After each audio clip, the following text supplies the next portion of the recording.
ધોરણ 6 પ્રકરણ 12 વિદ્યુત તથા પરિપથ। વીજળીનો ઉપયોગ ઘણા બધા કાર્યોને સરળ બનાવવા માટે કરીએ છીએ।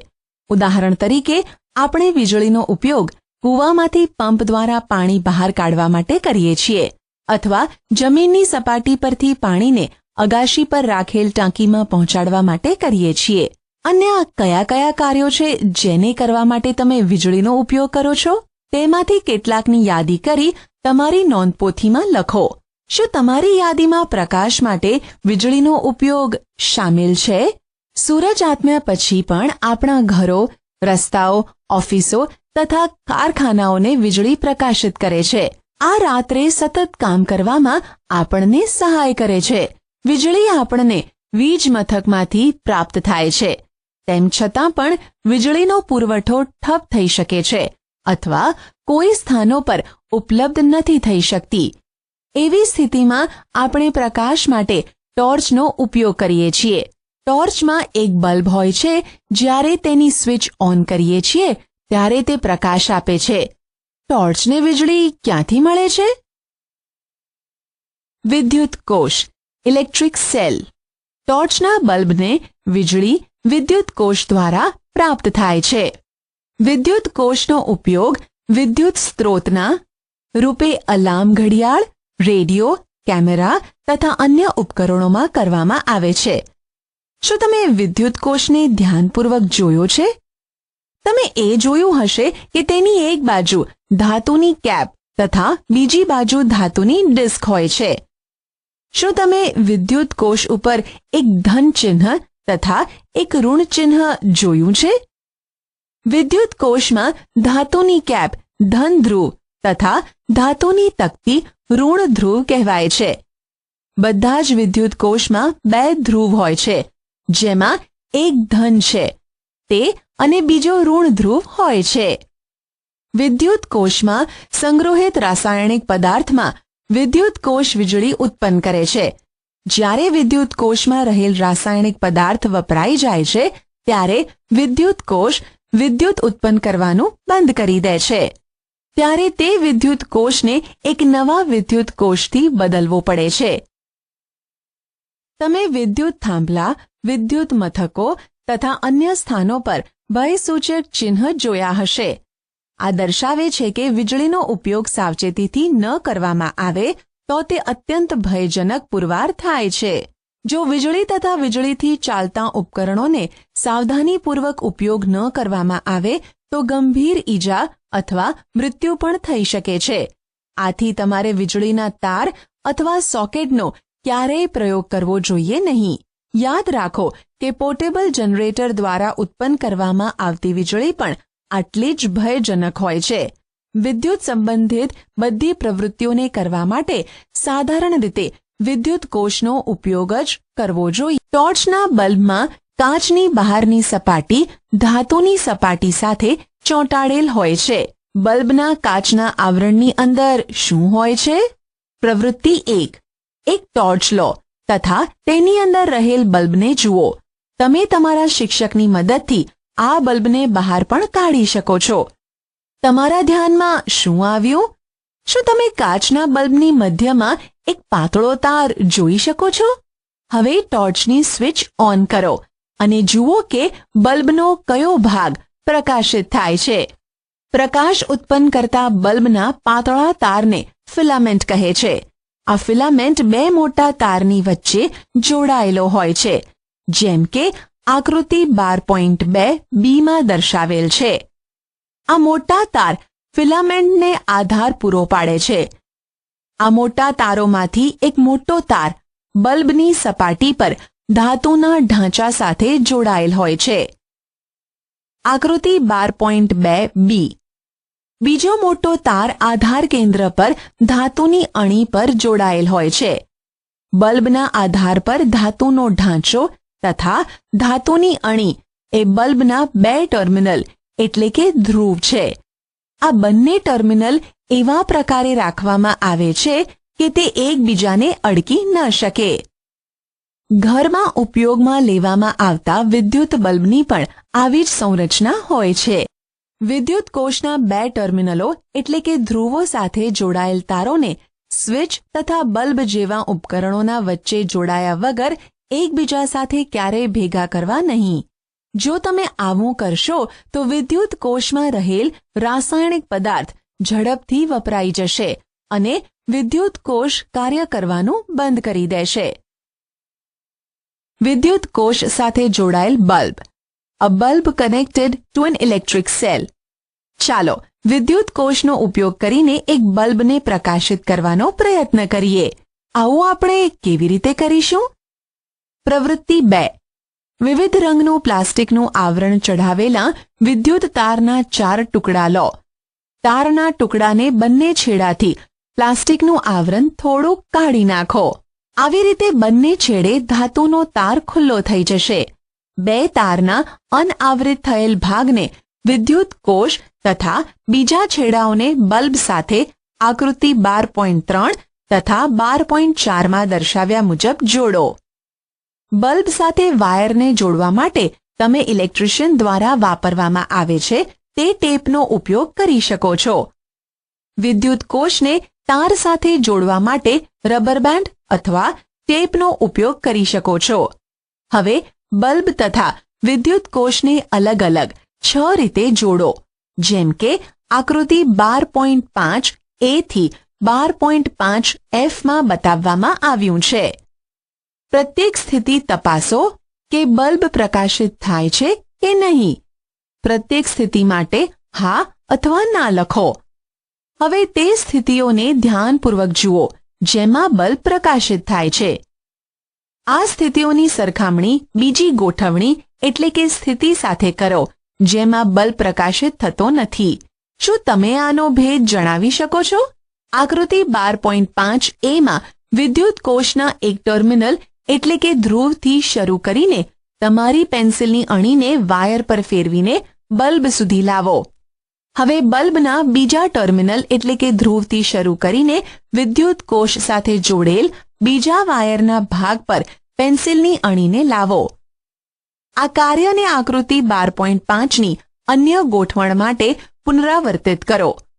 શું એ અવસ્થાઓમાં બલ્બ પ્રકાશિત થાય છે જેમાં સેલના એક ટર્મિનલ એટલે કે ધ્રુવથી વાયરના બીજા ટર્મિનલ એટલે કે ધ્રુવ સુધી પહોંચવા માટે પેન્સિલને ઉપર ઉઠાવવી પડે છે?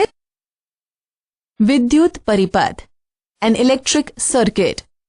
પ્રવૃત્તિ 2 માં તમે વિદ્યુત કોષના એક ટર્મિનલને તાર દ્વારા બલ્બથી લઈને વિદ્યુત કોષના બીજા ટર્મિનલ સાથે જોડ્યો. ધ્યાન આપો કે આકૃતિ 12.5 A તથા આકૃતિ 12.5 F ની સ્થિતિઓ એટલે કે ગોઠવણીઓમાં વિદ્યુત કોષના 2 ટર્મિનલ બલ્બના 2 ટર્મિનલો સાથે જોડાયેલ છે.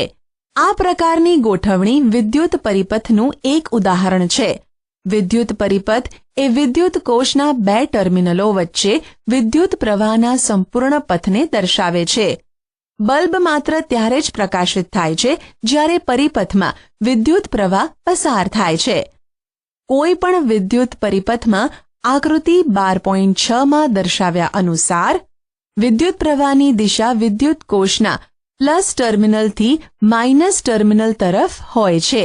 જ્યારે બલ્બના ટર્મિનલો તાર વડે વિદ્યુત કોષના ટર્મિનલો સાથે જોડવામાં આવે છે તો બલ્બના ફિલામેન્ટથી લઈને વિદ્યુત પ્રવાહ પસાર થાય છે.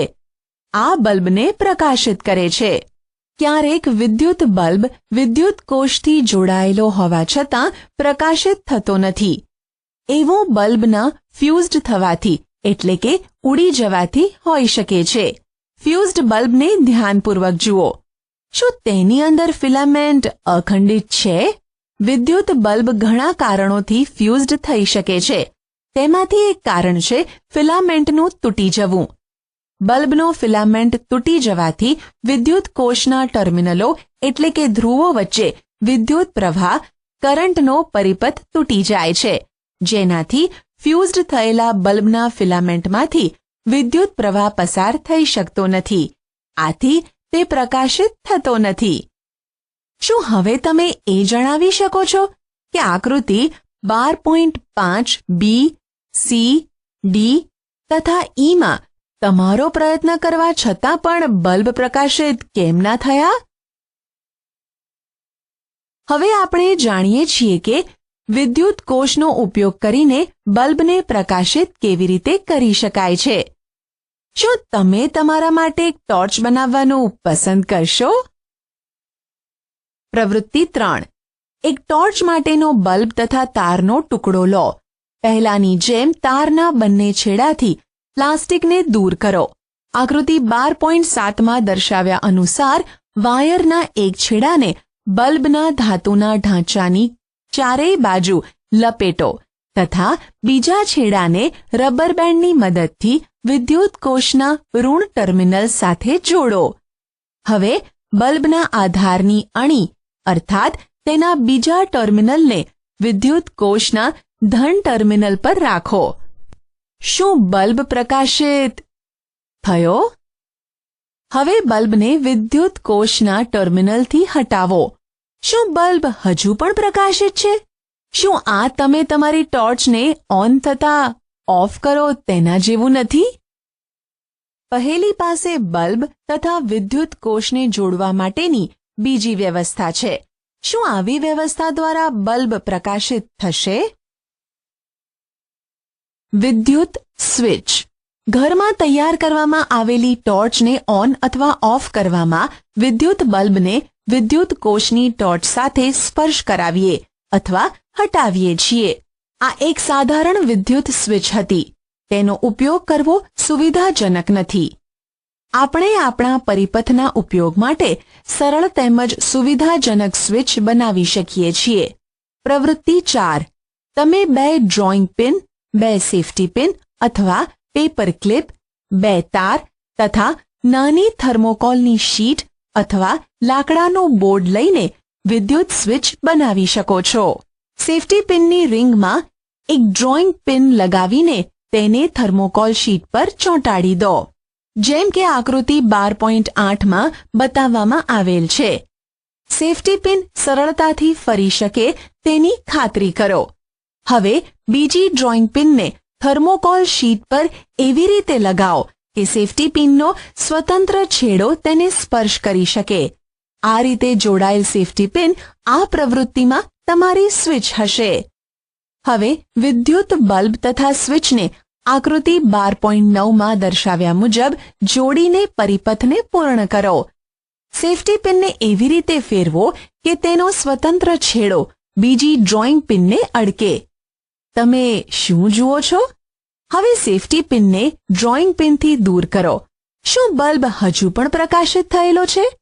જ્યારે સેફ્ટી પિન બંને ડ્રોઈંગ પિનને સ્પર્શ કરે છે ત્યારે તે બંને ડ્રોઈંગ પિનની વચ્ચેના ખાલી સ્થાનની પૂર્તતા કરે છે. ત્યારે આવી સ્થિતિમાં સ્વિચને ઓન કહે છે. કેમ કે સેફ્ટી પિનનો પદાર્થ વિદ્યુત પ્રવાહને પોતાનામાંથી પસાર થવા દે છે. આથી વિદ્યુત પરિપથ પૂર્ણ થાય છે. આ રીતે બલ્બ પ્રકાશિત થાય છે. એનાથી વિપરીત જ્યારે સેફ્ટી પિન બીજી ડ્રોઈંગ પિનને સ્પર્શ નથી કરતી ત્યારે વિદ્યુત બલ્બ પ્રકાશિત થતો નથી. આ રીતે ડ્રોઈંગ પિનની વચ્ચેની ખાલી જગ્યા હોય છે, તેથી પરિપથ પૂર્ણ થતો નથી. બુજોએ આકૃતિ 12.11 અનુસાર ટોર્ચના આંતરિક ભાગને દોરી છે.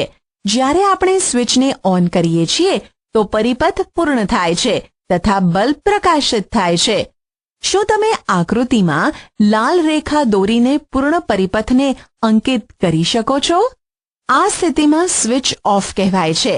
આકૃતિ 12.9માં દર્શાવવામાં આવેલ છે. સ્વિચ એક સરળ વસ્તુ છે જે પરિપથને જોડી અથવા તોડી શકે છે. ઘરમાં સ્વિચનો ઉપયોગ બલ્બને પ્રકાશિત કરવા તથા અન્ય ઉપકરણો ચલાવવા માટે કરવામાં આવે છે. ઘરમાં ઉપયોગમાં લેવાતા સ્વિચ આ સિદ્ધાંત પર જ કામ કરે છે. જો કે તેની ડિઝાઇન જટિલ હોય છે. વિદ્યુત વાહક, સુવાહક તથા અવાહક, ઇલેક્ટ્રિક કંડક્ટર્સ એન્ડ ઇન્સ્યુલેટર્સ. આપણે આપણી બધી પ્રવૃત્તિઓમાં પરિપથને પૂર્ણ કરવા માટે આપણે ધાતુના તારની જગ્યાએ સૂતરનો તાંતણો વાપરીએ તો શું તમે વિચારો છો કે આ સ્થિતિમાં બલ્બ પ્રકાશિત થશે? વિદ્યુત પરિપથમાં કયો પદાર્થ વપરાય છે કે જે વિદ્યુત પ્રવાહને પોતાનામાંથી પસાર થવા દે છે? ચાલો તપાસ કરીએ. પ્રવૃત્તિ 5. પ્રવૃત્તિ 4માં ઉપયોગમાં લીધેલ સ્વિચને પરિપથથી અલગ કરો. એવું કરવાથી તમને આકૃતિ 12.12 a માં દર્શાવ્યા મુજબ બે સ્વતંત્ર વાયરના છેડા પ્રાપ્ત થશે. આ બંને વાયરના બંને છેડાઓને એકબીજાથી નજીક લાવો કે જેથી તે એકબીજાને સ્પર્શ કરે. શું બલ્બ પ્રકાશિત થાય છે?